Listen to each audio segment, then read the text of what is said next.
So if we're going to think beyond design thinking, presumably we have to first decide what is design thinking, right? And since everybody does it now, I thought I'd ask you, what is design thinking? I don't cold call anymore, so you just have to volunteer. Jenny? It's starting with empathy and user-centric in focus. So it's user-centric in focus, starting with empathy. So at the core, a focus on users. What else? Working hard to focus on what's the question, what's the problem we're trying to solve. So I might make that user-centered, but at some point I have to say, what problem am I solving? For whom? I just spent the last 4 days with a bunch of executives from India, all of whom were coming at their problems with a totally inward-out focus, right? But my problem is to grow our business. Like, your customer doesn't care about that problem, right? So what problem am I serving? For whom? So you want to do design thinking effectively and efficiently. You want to make that determination. Which is actually an interesting aspect of this, right? You also want to make it exciting and something that people want to follow and say, yes, this is a great idea. Why, it exactly identifies what I've been trying to solve. So I have to figure out what problem I'm solving, for whom, and then generate some interesting ways of solving that problem. The word implies some kind of imagery, visual thinking, and shape geometry, and those kinds of things to help convey the message as well. So there's a visual aspect to it. So at some point, like most of us in this world live in our heads, we're abstract thinkers. At some point, I can come up with that incredibly wonderful idea against that problem to be solved for that customer, but I better roll up my sleeves and make one and take it out into the world and test it, right? So it's highly iterative, right? So you may remember the model we use at Haas. As a lot of you know, design thinking kind of came out of the consulting world, and I felt a little frustrated that we were rolling it out into K through 12, into all these places, without it having some grounding in what are we actually trying to make happen, right? And so this is a learning model. As we learn, we toggle between concrete experience and abstract conceptualization, right? So what problem am I framing? That's abstract work. Hanging out with all the customers, as Jenny talked about, that's concrete work, right? So I'm toggling constantly between those. And I'm also toggling between analysis work and synthesis work. David Kolb calls this reflective observation and calls this active experimentation. So I'm always toggling between those as I learn as well, right? So on the left-hand side, I think of that as the problem framing side. And on the right-hand side, that's where I'm solving the problems. And again, we tend to have a significant focus on solving, right? Standardized testing has driven us all to behave in that way. So there are 4 skills then that are associated with those quadrants. And I'm going to come back to this later because these are more generic than just design thinking, right? There's the 4 skills. The first in the lower left-hand quadrant, that's observe and notice. How's that framed today? Where are my lean startup friends? What's lean startup's way of saying observe and notice? Get out of the building. Get out of the building, right? Don't just sit here and contemplate what I have to get done. Get out of the building. Go hang out, Jenny, with some of those customers, right? So observe and notice. Can I observe and notice other things besides people? Yes. For example? Data. Right? So I can go out and this is like observe the world, pay attention to what's going on, okay? And you may recall like 1% of MBA students fall in that quadrant. So this isn't a skill that we exercise often. I'm teaching, as Michael said, a class jointly with theater and art practice. There's a lot more students in theater and art practice who really live in that quadrant, right? So, but that's all messy data. And at some point, I have to step back, right? And I have to make sense of it all. And that's what I'm doing in the upper left-hand quadrant. So I take all this messy data, and I find things in it that are interesting, right? I don't just come back. I sort of joke about people coming back to me going, I did all these interviews, Sarah, and I found out the customer wants the product to be easy to use. like, that's not interesting, is it? So I want to come back. I want to say, what's interesting? Where's that new interesting problem that I might solve? That's framing and reframing. Any quality management folks in the room? What's framing and reframing? What do we do in Total Quality or Six Sigma? Nobody? Everybody's thrown that out because we're supposed to pretend. Improve and control is really the iterative part of the process, but what are they doing in that frame and reframe? They do it 5 times. Right? I mean, this is stuff that we've been taught, and then we go through the whole cycle, right? DMAIC is this cycle, right? So Ask 5 Whys comes out of quality management, but that's the fundamental of what we're trying to get done here. What are the underlying assumptions? Why am I doing what I'm doing, okay? Then on the right-hand side, that's all in service of what problem am I solving? For whom, right? The right-hand side is about, well, what are all the different things I could think of to solve that problem? Imagine, design, alternative futures. Those of you who've been around, diverge, converge, sort of anchors in that quadrant, right? But that's a lot of blah, blah, blah, right? This is one of the things I notice, again, largely with MBA students, because I'm with you in this. We're all in our heads. And we love, I had all these executives from India were doing the same thing. Spaghetti marshmallow exercise, you remember that? Okay, so 14 out of 18 minutes, they're sketching stuff, and they're planning, and they're talking, and they're arguing about which of the 4 approaches they should take. And then in the last 3 minutes, they're trying to build the tower, which you may recall is not enough time to actually build and find out that marshmallows are heavy and spaghetti bends, right? So at some point, I just have to make stuff, right? So design thinking, understand people's lives, identify gaps, right? What problem do I need to solve for them in people's experiences? Generate alternative solutions, and take them out and test them in context. Do you buy that? Yeah? All right. Now, what kinds of problems does design thinking aim to solve?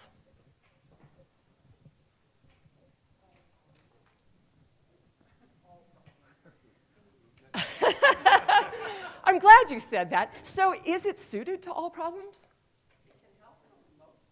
It can help in a lot of problems. What kinds of problems, though, is it suited for? This is what I want to unpack today, because I think I read papers, they go on and on about design. I'm design thinking my reorg. Like, there's a whole literature on organizational design that you've completely ignored in this paper because you're so busy trying to make design thinking think like it's the only way to, right? So what kinds of problems is design thinking particularly suited to work on? Well, they are good for messy problems to some extent. I'm going to argue today that there's better thinkings for messy problems, right, than just design thinking. Okay, right? It's really about putting the human in the center, right? And that doesn't solve all of our problems. It's certainly helpful to take a human-oriented point of view, right? So arguably, we use design thinking to design products, right? To design services, to design experiences, right? And this is kind of where everybody believes they are today. As Michael said, we run a product management program here like 7 times a year. It's an incredibly popular program these days with 64 product managers. And I've been asking them now for several years, where are you on this spectrum between products, services, and experiences? And people more and more are raising their hand and saying experiences. Would you say that too for your companies? Yes. Right?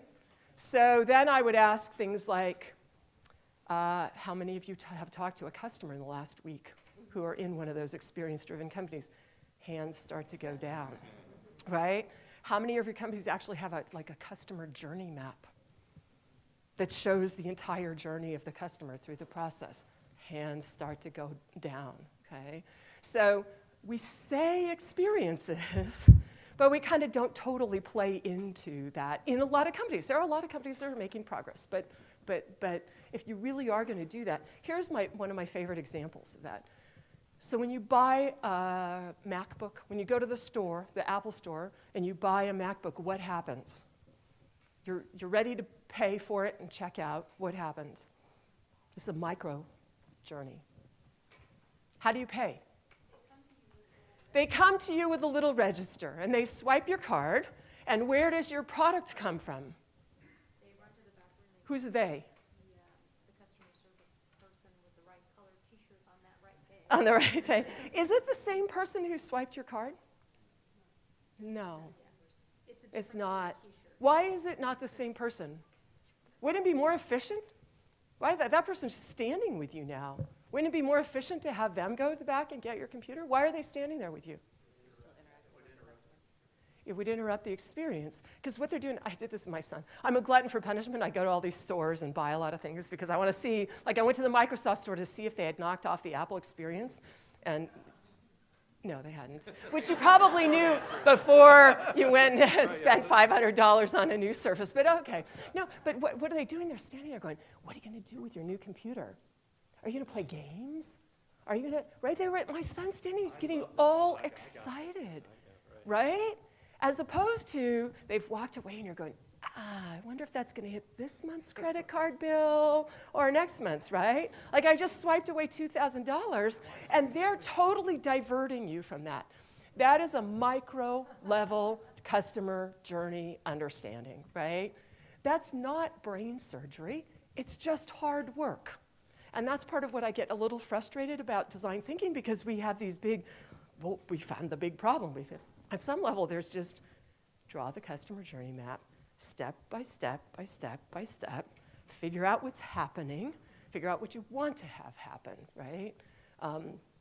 So that's sort of that's an experience design, but it doesn't require that you have some magical breakthrough. You better have a high-level view of what problem are you solving for them, but it also just means you rolled up your sleeves and you did the hard work of figuring out what that looks like. Does that make sense?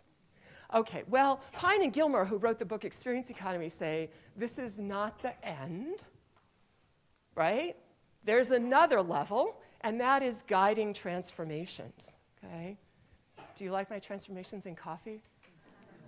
I couldn't find an example of an, but the example I'd like to use is when Sal Khan talks about Khan Academy. He shares the story of a guy who wasn't very good in high school, got a college degree playing saxophone, didn't want to play saxophone for a career, wanted to go back to college and learn computer programming, was really bad at math in high school, so didn't know how he was going to do computer programming, learned math on Khan, got into Temple University, and was very successful on the path to getting.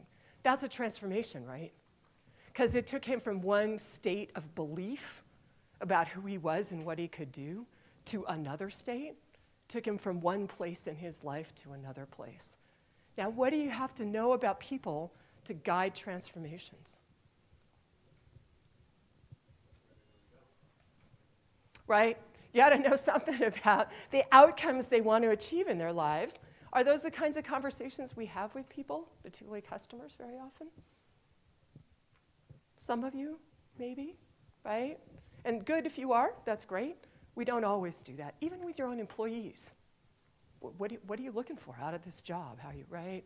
So, to me, design thinking, yes, it has a whole bunch of great stuff going on, but it's really aimed at these human-centered design problems, right? So I can do this human-centered design. There's a lot of work going on right now, but how do I use this for internal organizational design? Any Salesforce folks in the room? No? Well, I thought we had graduates from Salesforce. What's going on here? They think that they're at work.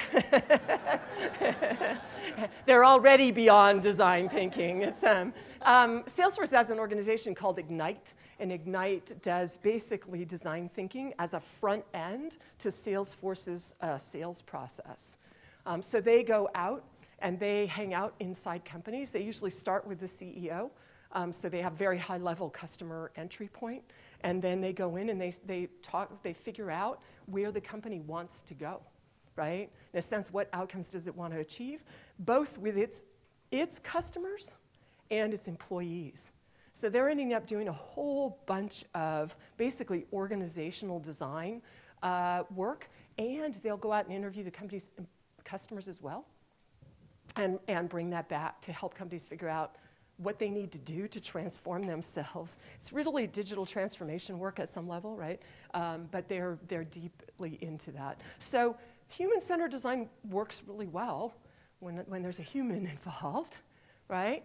But, oh, like, why did that show up here again? I was like, I just want to make the point that some of the tools in design thinking are actually kind of just good practice when you're running a team, okay? So there's the fundamental notion of, I keep telling the product managers, you don't have to change the whole world when you get back to your company, because someone say, oh, my company won't do this, right? But if you open every meeting with a story about a customer, just personally, 2 minutes. Last week, I was talking to a customer and blah, blah, blah, right?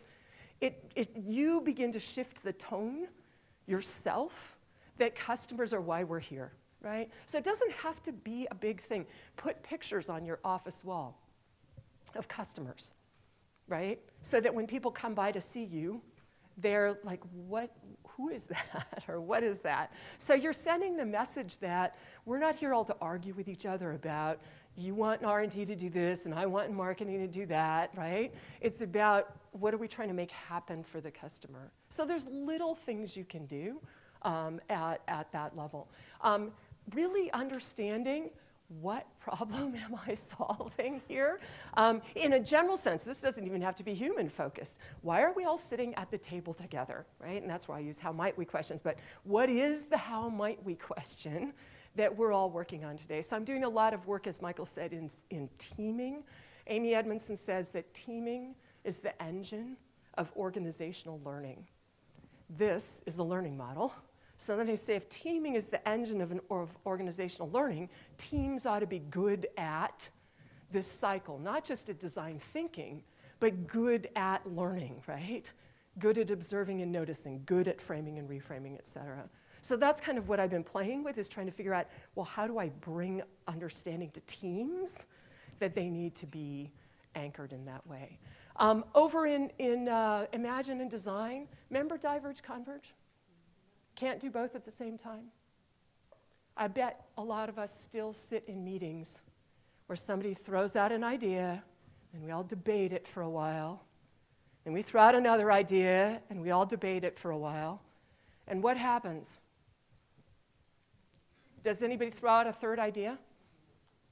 No, people start to sit there and go, sure hope this meeting is over soon, right? So you're not getting the best out of a team if you don't say, hey, let's start 5 minutes, everybody put ideas on the table, and then let's discuss how to converge on them, right? Converging still takes at least twice as long as diverging. It's not that you're not going to spend a lot of time converging. It's not that you have to leave a meeting without being converged. But I promise you, the EMBAs will attest to this, because I make them do a final exam where they have to do a diverge-converge exercise at work, right? And 75% of them say, really, you're going to make me do that, right? We don't do that at work, which is the whole reason I sort of say, well, then it's homework, right? You got to do it at work. And then a bunch of them were writing their reflection papers. People came up to me afterwards and said, that was the best meeting I've ever been in. Why? They got heard, okay? So it's not design thinking, that's just good meeting management, right? Design thinking uses it. And then ditto with just this notion, you said we iterate, right?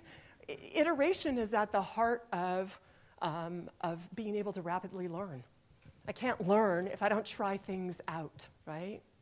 All day long we go through this. We take in data, we try to see if it fits with the mental models we already have, we shift those mental models, and then we behave differently. And then when we behave differently, we take in different data, right? And we keep going around this cycle. So this whole notion that I need to test stuff out is also critical to rapid speed. Good? So are we good with design thinking and what it's good at? And then some core elements that just are more generic than that? All right, so now we've agreed that humans are at the center of the problems, right? What kinds of problems do we face today in the world in general? Climate change. How about just in your own work places? What's going on in industry today? Regulations. Consolidations. Polarization at a country level. My son is in school in Ohio, so I spend a lot of time now in this kind of interesting, my other son is in Dallas, so we have very interesting family conversations now. Is that right? I mean, there's, yeah. What about industries? What's going on in your industry? Disruption. Why? New entrants, new technologies, new platforms, right? So arguably, our companies, first of all, technology, you all know, has been changing at an exponential rate. We are past the knee of that exponential curve. And even worse, if you want to think of it that way, now we're taking all those building blocks of technology and we're putting them together into things that we wouldn't have even imagined 5 years ago, right? So what's that creating? So let's talk about autonomous vehicles. What are the effects of autonomous vehicles? What's that? Job loss, right? So drivers won't have their jobs anymore. At least loss of driving jobs. That's part of the question, right? What else? What else? What's that? Fewer accidents. So maybe safety will improve and people will live longer. More regulation. So at least different regulation, right? Because we've got to figure out how do you go about regulating in this kind of an environment. What else? Mobility for people who can't drive. Oh, the days are gone when I have to drive my kids to and from every single thing they want to do from the time they're 8 until they leave at 18, right? So yeah, so mobility for any number of people who can't drive. Right. So now the knock-on effect is I don't have any of those backseat conversations that my kids are back there chatting and I'm just kind of listening, right? So now, oh no, so how do I replace that? What else happens? Don't need to drive. Yeah, so my own productivity, because I don't have to drive anymore. There are days I would give anything to be in a car that's driving itself, really. Can you imagine to sit back with your coffee, the newspaper? Not a newspaper. Your iPad with the news on it, right? But right there's something. So that's who said real estate? What's happening with real estate? Well, as commutes change, it opens up completely new neighborhoods. When commutes go from an hour and 45 to 45 minutes. Now I have not only a shorter commute, but perhaps even more importantly, a predictable commute, right? Because I can get from one point to the other in a much more predictable time. So now people start moving in and out of urban settings in a different way and living in different spaces. What else happens with? I think this is a real estate thing. We could do a lot of things while we are in the car itself, like haircutting or exercising. No more excuses about not having gone to the gym this morning because I was coming here instead. I could have just exercised in the car. Showering, I guess, would have been, right? But that's, yeah, so.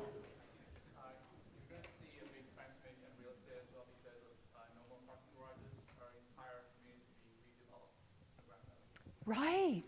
Right. Suddenly, if people don't own cars, they don't need all the space we currently have to store all of them, because I don't need nearly as many of them on the road, right? So now I think about how should I be redeveloping the city of San Francisco, for example, or Berkeley, right? Because now I don't need all of that parking space. Insurance? What are we insuring? Who do we insure? What do we insure, right? So insurance industry has it. So just this technology, which we're happily shoving out the door, has massive systems implications, right? Some of them, directly human, job loss. Some of them much more systems oriented around what's the environment in which we're all gonna live, right? What about this? That I can replace body parts and have them all operate much as the body parts we were born with operate, right? And we can enable people to live. Already people are living to 128, 100, can enable in this in a short time, them to live till 150. And some people are predicting that with all the work we're doing in this space, will enable people to live within a couple decades to be 1,000 years old. Okay? Some people go, gee, I hope that's not me. It's like, I don't know. I'm watching my 90-plus-year-old parents right now, and I'm wishing there was just a little bit more of this technology available. But so what are the implications? Back that off to 200, if you're uncomfortable with the notion of 1,000, right? But what if we all live to be 200 years old? We might run out of food. Insurance still becomes a problem. Healthier, we'll be healthier presumably, or else we wouldn't live that long, but how do we manage all the health care that sits around that? Absolutely. We'll be more risk averse. Oh, that's actually really interesting. The most interesting one I heard about the cars, by the way, is now that you can change all the drinking and driving laws because we can drink and drive. But, right? So interesting that I'll be more risk averse because accidents could still kill me. So I won't want to have them given that I have the possibility of a 200-year lifespan. I think you'll be more risk tolerant in some ways because you have more time to actually achieve more. So I have more time, so I have less pressure to get everything done before I'm 22, right? Yeah. Yes? You want to be in school longer? All right. So we have this thing here we call students always. So we're happy to have you. Michael will talk to you. Be happy to have you stay in school for a really long time. But what does school look like, right? And there's a lot of push now on many fronts, not just at Haas, for what the notion of lifelong development of skills looks like. So how does that look? How long do I work? Right? What do I do with the 135 years that I've left when I retire at 65, right? Right? Exactly. So how do I think about all these things? Should I have my kids every 2 years or every 20 years? Right? Because I might want to, right? So there's all kinds of, so there's a lot of, so here's, yes? How long do you work, and if you decide to still stop working earlier, how are you going to pay for that? What's the new Right. So what's the new economic model for me to be able to live and sustain my life, right? I retire at 65 and my kids have to take care of me for 140 years. Right? So here's the point I want to make is that basically what we're faced with is designing systems of the future, right? That accommodate both the technologies that our companies are just pushing out the door and humans, right? And so the question, any Black Mirror fans in here? Love it? Yeah. What? Not the first episode, but is there an episode that you can describe, like what is Black Mirror about for people in the room? Oh, it's about the things in the future that are totally imaginable, like technology that we have today, but just a little bit further, one more innovation, and see how it could be completely transformative. Yeah, so it's about the technologies we have today, but pushing them just a little bit past what we're doing, not actually all that far. So for example, there's an episode where everyone rates everyone upon every transaction. So every time I've interacted with you in the last 45 minutes, half hour, oh, time is going by slowly. No, I'm just kidding. So every time I interact with you, you would rate me and I would rate you. And then those ratings determine things like which rental car line you get in. If your rating is low, you have to get in the long line with all the other low-rated people, right? And if your rating is higher, you get to go through so everything is about how did I manage my ratings? And they're all like that. All the shows take on something like that, okay? And so this is the thing, the cameras, what's the book, Dave Eggers' book, The Circle? Can we see that movie? Neither of them were terribly well written and performed, but the message is not dissimilar to Black Mirror, where people start wearing cameras all the time, everywhere, and they're only allowed to turn it off to go to the bathroom. They're allowed 3 minutes in the bathroom, right? Like and everything is recorded everywhere. Well, they start to unpack. What's that? One character finds video of her father in a bar with another woman, not her. Like just stuff like you kind of go, did I need to know that? Right? So it unpacks the whole notion of what. And then you start to listen to the news, and you're thinking, oh, we're putting cameras in Oakland. We're putting cameras in here. We're putting cameras in there. And you're thinking, we're doing this. And we're not actually thinking about what the potential unintended consequences are. So the argument I want to make is that the big meta-argument here I'll close with is maybe it's just ... thinking. And that we ought to be using this other bigger learning model to say sometimes DMAIC is the right thinking process for framing and solving problems. Sometimes design thinking is. Sometimes systems thinking is.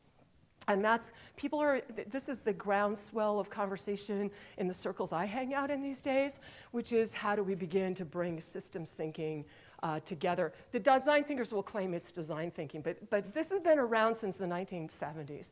So I'm going to do like a really brief introduction to what is systems thinking, and then I'm going to have you play with it yourselves, right? So systems thinking, first of all, tries to look at a problem from multiple points of view, right? So, yeah, that poor guy who got assigned the back of the elephant is not very happy, is he, right? So it's the classic. Right? So if I see things from multiple perspectives, I see different elements of the system and what's going on. So Travis Kalanick at Uber, actually, who I think is a pretty brilliant systems thinker. He's not terribly good at empathy for others, but that's a whole other conversation. But the systems thinking he does, like, how do I get cars off the road? And what are all the implications of doing that? And how do I make that happen? What are all the levers I pull? He's looking at the how do I get people from point A to point B problem from a lot of different points of view, right? It isn't just about the app. Systems thinking also helps us try to think through the unintended or potential unintended consequences of a problem, right? So we are trained, maybe we're even born, but I don't know if I believe that, but as very linear thinkers. Oh, well, a terrorist attack happened. That means there's a higher threat to Americans, so we need to respond with military, right? If we finish that cycle, we say, if we respond with military activity, our US military activity goes up, then perhaps we'll be perceived as being more aggressive, which will enhance the terrorist recruitment activity, which will, right? Does that make sense? So I'm trying to think through, where does this potentially lead? What are all of these elements? And I would argue that all of us who work in technology companies today need to be thinking a little bit more holistically about the unintended consequences, right? I think everybody should watch Black Mirror is what I really think, right? So it's unintended consequences. And then systems thinking also helps me integrate stakeholders across a messy problem. So this is Andrew Henning was an EW MBA student a few years ago. He runs outreach for homeless outreach for the city of San Rafael. And the first thing he did when he got the job is he put this map on the wall. And he just started building out. So on the outside are the homeless. In the center are the housed. And he said, what are the paths from homelessness towards being housed? You'll notice there aren't many. So he's got all the players on here, right? I have a passed out, unresponsive person. Fire department triages that, may just put them back on the streets if they come to, or might take them to the emergency room where they're put back on the streets once they're discharged, or they might become inpatient for a short period of time, and then they're discharged, right? I've got the police when there's criminal behavior. I've got all kinds of mental health and alcohol and drug treatment places, right? He put this all up on his wall, and then he got all these players together in the room, and he said, how do we actually work together? This is what's happening. How do we work all of our efforts together to figure out another way? Basically, what they ended up doing, because San Rafael is relatively small, they made a list of all the homeless people because they've met them all, right? I mean, the police is talking, some of these people they're talking to every single day. So they said, here's a list. This person is eligible for the alcoholism center. This person is eligible for the mental health. Like, how do we understand what each of us is doing, as opposed to each just doing our own thing and spinning these little cycles? Does that make sense? So the climate change stuff, right? These are things that we have a whole lot of stakeholders in, and we need to begin to understand. Now, what do systems models look like? Right? This is the system dynamics model of the war in Afghanistan. So when people build these, and I don't want to scare you off because I want you to leave here thinking that you can think in this way and use some of this, but I also want you to know that when people build these, they build these big, hairy systems, right? What are the insurgents doing? What's going on with popular support? What are the conditions and beliefs that are making this happen, right? You can Google systems, you can Google climate change, and you can find a whole bunch of systems models, right? A lot of people have been working on these in the academic world.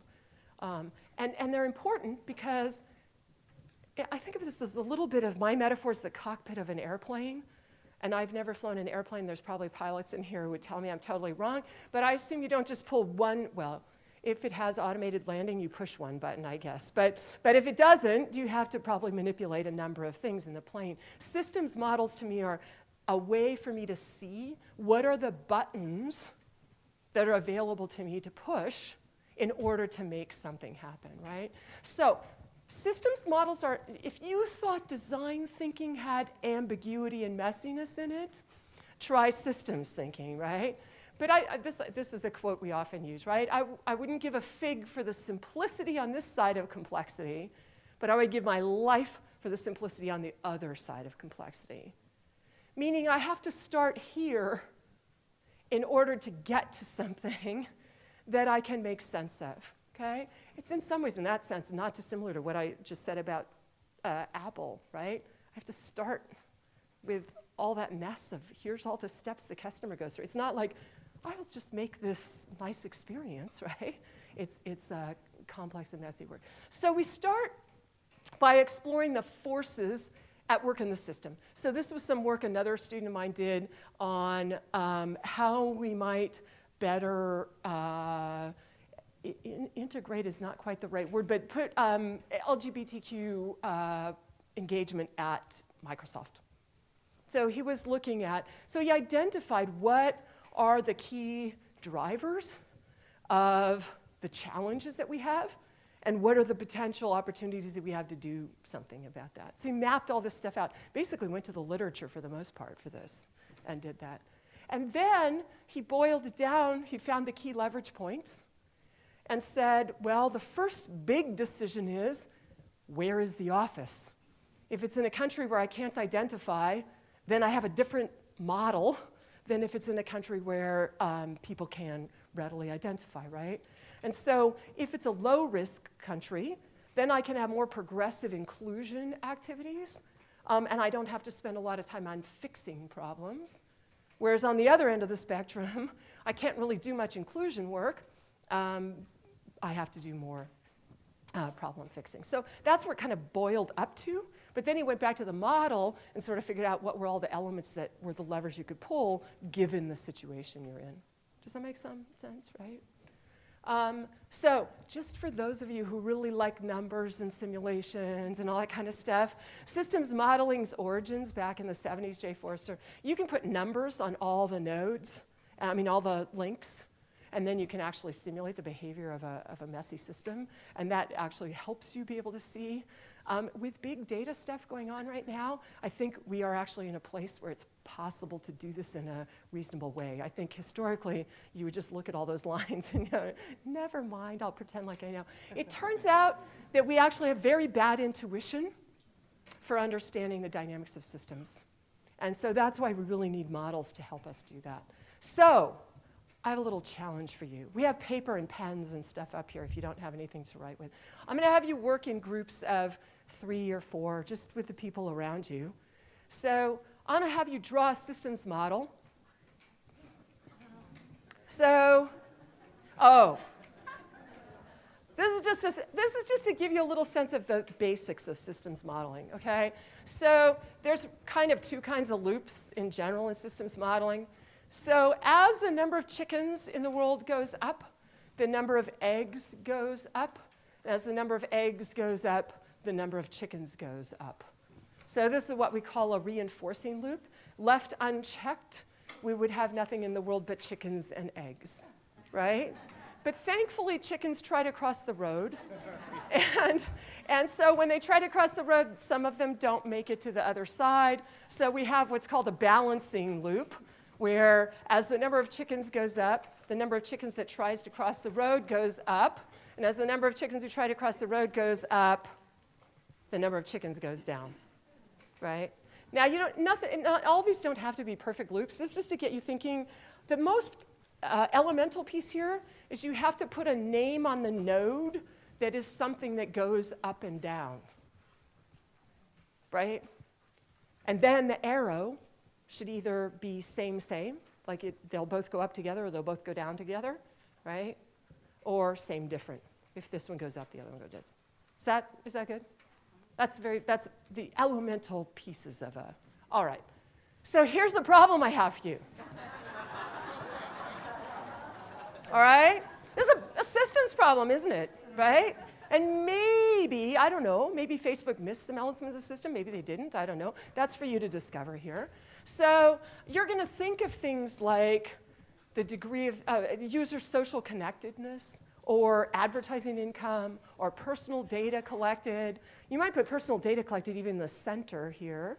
Let's say what was increasing the amount of personal data they collected, right? And where are the balancing loops for that, right?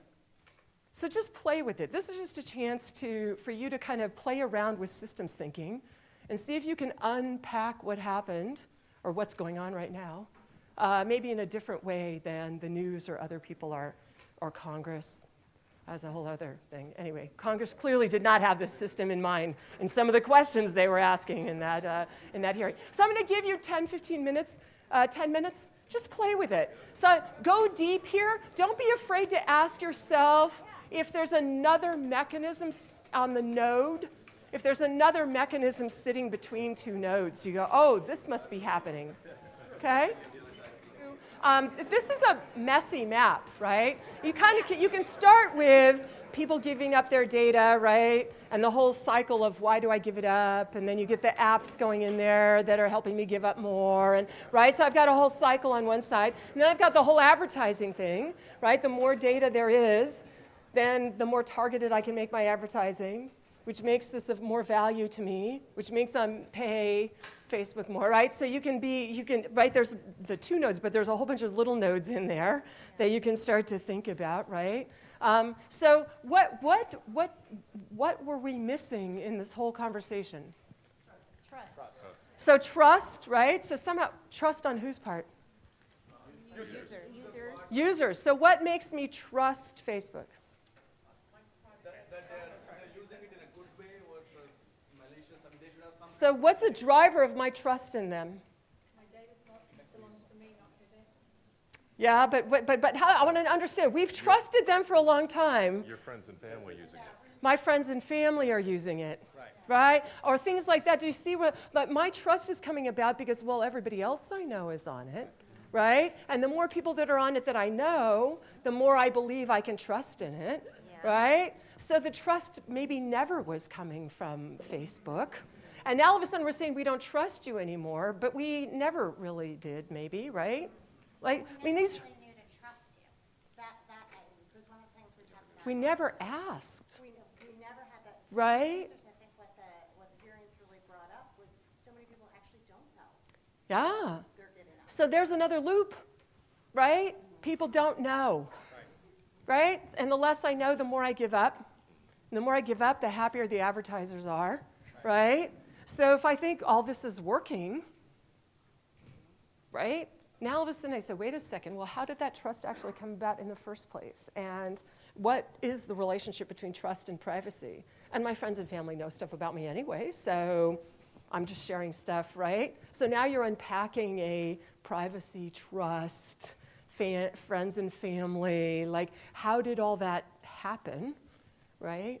And then I've got the whole advertising thing going on the other side. Do you see where you can get with this? You start to unpack these cycles. You go, wait a second, what are all the elements that go into this? And which ones do you think Facebook was explicitly playing with, right?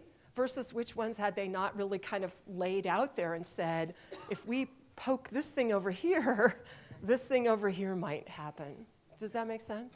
Yeah, I was going to say, when it all started, it was just a way of connecting people that you know and get information, and you thought it was information was amongst you, but then in the background, as they try to make money, it was more about how do they use the data, and where it ended up was an unintended consequence, right, in Russia or whatever. So you could probably go back in time. He just said when it all started, it was just about finding out if a girl had a boyfriend or not, really. I mean, if you believe social network, right? So, the whole thing started with a very narrow view of how do I just help college students learn about what's happening with other students at their school. And then you can imagine, well, that's not going to make me money. Oh, look at all the data I have. I could sell that data. And next thing you know, it's being built into something much bigger without maybe, and by the way, I'm not trying to say this, I have no idea what conversations they're having inside Facebook, right? So my caveat, I just think it's a really interesting systems problem that we're taking on in many ways in a very linear fashion, right? So we're having all these arguments and all these news articles that aren't really unpacking, right? Oh, well, Zuckerberg was just purposely, I could blame him, but I could also say if he strongly lived into where he started, he just kept adding stuff to it. And it wasn't like he was looking at all the consequences of doing that. So Third parties that were coming in and building. all the third parties are building on it, right? So there's a whole loop of third parties and their role in making Facebook even more valuable to us, right? Which makes us be even more willing to give up data because now it's beyond trust. Now it's, I get something out of that, right? So now I have a strong base of, wow, and I get all this for free. So I'm just spewing information, right? So there's a whole loop around all of that that's happening too, right? That we all were perfectly willing to play into until all of a sudden this disruption happened to the system and boom, boom, boom, boom, boom, right? It rippled throughout the system, okay? Clark? One of the things that struck us, so all of those cascades, one of the things that struck us was how many plus cycles there are. And Yeah. this thing has taken off, right? Yeah. It's like anything else that's great until it ain't, right? Yeah. Global warming, where it's like, it just keeps feeding on whether it's like DIY fame of, like I want to be connected to this person, they're monetizing me, but I don't care because Yeah. I'm either tweeting friends or watching. But it was like, we had to really stop and think, like, what's going to put minuses on the page? Okay, so now we're talking about, and this is what I think a lot about, and I use Black Mirror, but I'm an optimist at heart. I'm not trying to, I don't think the world is going to hell in a handbasket, as it were, but I do think we are moving things so much faster now that we have to think about these things. We have to play them out a little bit because it used to be it just took a long time and we figured them out as we went along. Now we're just like shoving these technologies out the door and in a matter of a small number of years, things are happening and they might just have bigger consequences than we really wish to have them have, right? And so that's why to me systems thinking is a really critical part of what we're doing. Yes? So, my question is because you mentioned earlier companies just pumping things out. So, who's responsible or Yeah, good question. Who's responsible, right? government thing or is it? And so we could get into a big political conversation here as well. So I'm going to say I think we all better own it, right? We better all sort of be thinking a little more in this way. Because the challenge is to stop the companies who have an economic incentive, and that's their. Yep. So if economic incentives the only incentives we have, we may get outcomes we don't like. How do we impose other incentives? I don't have a particular position. Well, I probably do, but that's not the point. My point I really want to make is, we got to start saying who in the system is going to change the behavior of the system or make sure the systems are behaving towards an end that we're interested in, right? Yeah. It's relatively easy looking back to the cause and effect Right. thing, right? Right. Looking backwards, but how can you use this in a predictive way when there's millions of permutations? Yeah. Yeah. So part of the question is sort of what else could happen as a result of this? I mean, you can ask smart questions about it. It goes back to, well, it goes back to we can use this model. So how are we observing and noticing the dynamics of the system? One way to do that is to perturb the system, right? I don't know if any of you were in the class when I asked you to go to work and change something and see what happened, right? Like somebody went and just, their office was against a window and they closed the blind and waited to see what would happen. Yeah, and nothing happened for something like 3 days.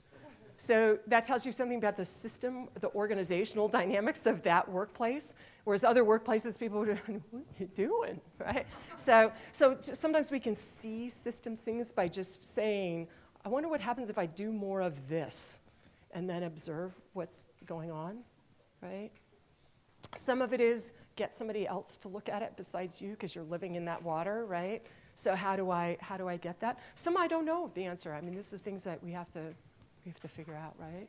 To that point, isn't sort of figuring out what went wrong, isn't that in and of itself predictive? Because they're still going to exist. So It certainly helps you see what's going on in the system that maybe you didn't see before, right? Like this unpacking of people don't actually know that their data isn't being kept private. Well, there's a missing node in the system, which is inform people in a way that they will actually read, right? Or something like that, right? That wasn't going on. So now I have a new node in the system potentially, right, that I could have, yeah. I mean, I guess the question in all this is, you know, it's not like they didn't know all of these things. Do you know? Well, that's the question, is what did they know, right? So you could, so here's what we have to be careful not to do, is we have to be careful not to say there's just one node that's at fault, right? Yes, economic incentives were huge, but there were a whole lot of other things going on. And these are the things that a lot of us, I don't know if you've ever had situations at work where you just, like something went wrong, and like I was on the board of a company, we're in the housing industry, that didn't go so well. Right, we went bankrupt. Why? Because we didn't really understand there were certain dynamics in the system. Actually, it had to do with home flipping, which is going up again right now, so beware. But, you know, so we didn't act fast enough when the housing crisis started to happen. So it's easy in hindsight sort of to say, right, to your point, it's easier in hindsight to say, that said, all the elements were there before, so how do we begin under? And then which levers do we pull? Do we want to slow down the economic incentive? Is that the way to fix all these problems? Maybe, right? But it's just one lever. So the question is, can I pull multiple levers and get an even more impactful outcome, right? So I just wanted to add to what we're talking about with a quote that I think is really relevant from the consumer perspective. So Daniel Kahneman, the Nobel Prize winner, father of behavioral economics, said something along the lines of, when people can't imagine the chain of events that would lead to a certain outcome, they think that that outcome is impossible. So let me just, so people can hear. When people can't imagine the chain of events that would lead to a certain outcome, they don't think that outcome is possible, right? That's a systems thinking mindset, right? And so from the consumer perspective, we all know that companies use our data to show us ads, but we have no chain of events in our mind as consumers about what outcome that might drive. Right. So until all of a sudden, exactly. It's in our face, and then we go, which is why I have to say, I think we each need to take a little blame from this.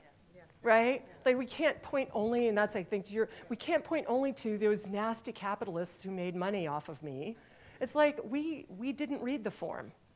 And so we didn't know, and we let ourselves get drawn in. And we benefited from And we benefited. That's the reason that other loop is so important, right? We were getting these huge social, first with family, then with all these apps. Now it's how I do work, right? Like we set up Facebook groups for our undergraduate students in classes. Like now they're not even on Facebook anymore, except we make them because that's how they find out about their class assignments, right? So do you see that all of these things are, and it's messy, messy. But if we're not even thinking about it, then these things will keep happening. Dave, you're going to say something? Oh, I think Facebook has a culture which is hacking, right? Hack is their mantra. Yes. Which is almost a non-systems thinking approach to problems.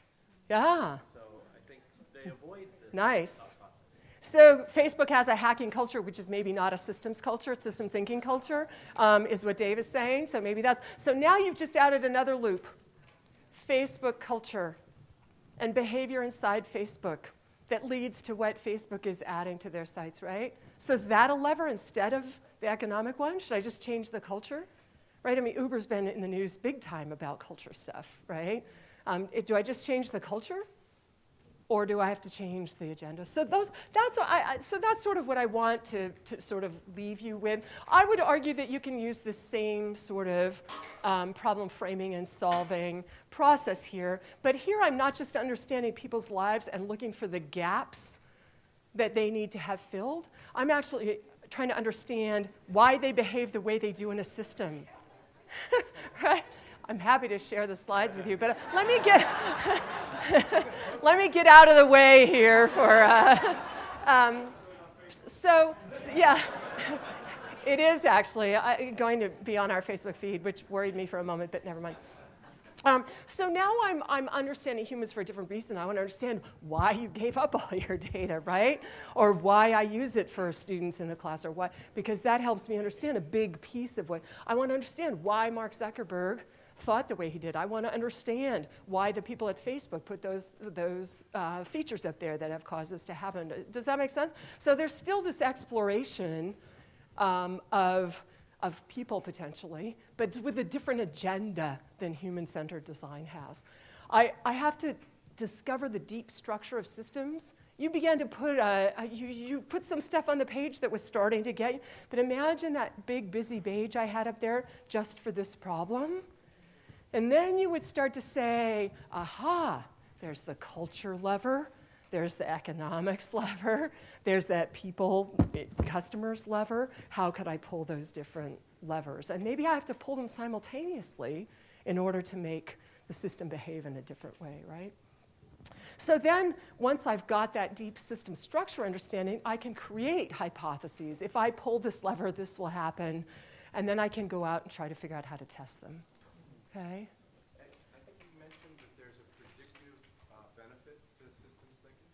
Do you have any examples of like entrepreneurs that have kind of done this type of thinking and say there is a big need for online trust, system. Yeah. There's a big need for something, and they've gone out and created something. I mean, the way I think about it, and it's not like they sat like Steve Jobs. I mean, he really had a systems view. Like, he didn't just say, oh, here's an iPod. He said, well, I have to have a system around it that will cause people to engage with it. I think he thought in a systems way. I think Travis Kalanick thinks in a systems way. Unfortunately, there's a lot of other elements that didn't work so well for him. Steve Jobs, by the way, wasn't the world's most friendliest human being. So I think they think at a systems level. They have multiple levers and dynamics in their mind. They're not just thinking linearly. I'll put an app out there and I'll get people to ride in cars, right? They're thinking, well, that's a piece of trying to get people out of their cars, not to buy them, et cetera, right? By the way, I'll have this autonomous car program going on. Does that make sense? So that's kind of how I think about it. There's a whole field of this, and you can get down and dirty, nitty-gritty, and draw loops and all that kind of stuff. And I think we have to do that in our classrooms, which is what I just finished a class on redesigning food systems, where I'm making the students actually draw maps, right? But what I really want is for people to leave being able in your head to say, hold on a second, right? This isn't a linear problem, and I need to think it through in a little different way. I mean, that's my hope for today, is that I've triggered you to when you read things about Zuckerberg in Congress, you're saying to yourself, wait a second, you know, this isn't just we have this gut, let me just pull this lever, and where would you intervene in this system to regulate? Like, I could make it a law that you have to read the privacy thing, right? So that you make a good decision about what you want to give up or not. Like, I don't have to intervene at the level of what Zuckerberg's doing. I could intervene at the level of what we're doing as consumers, right? And whatever. The point being that if I'm not thinking about it in that way, and so my hope is just when you're reading news or you're reading things, you're sort of saying to yourself, let me just ask where all the pieces of this are. Yeah?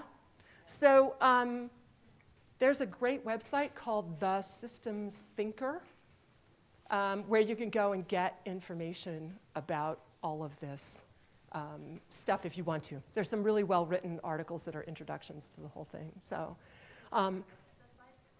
this is the site. No, you said you would post the slides. Yes, I'll post the slides. Yeah. So the one wrap I want to put on this is that there's lots of different thinkings out there. Critical thinking is kind of what we all learned in high school in our English and history classes, and it serves us very well in many circumstances. Design thinking is a great way to embed with human beings and figure out what it is they need and how we can build stuff for them. Systems thinking is really good for thinking through these bigger kinds of systems dynamics that are going on as we reinvent every single industry we're in. I'm trying to play with the education system and poke at it in my own little way to try to surface these issues. So what I hope I leave you writ large is that we really need to be thinking about how to teach our kids that there are choices in ways to think. Not that there's one way, that there's a whole bunch of different ways that are out there, and how they can choose among them to frame and solve the particular problems of interest. Scientific method goes on this list, by the way, right? So that's the update on Beyond Design Thinking. Great to see all of you. Thanks for being here.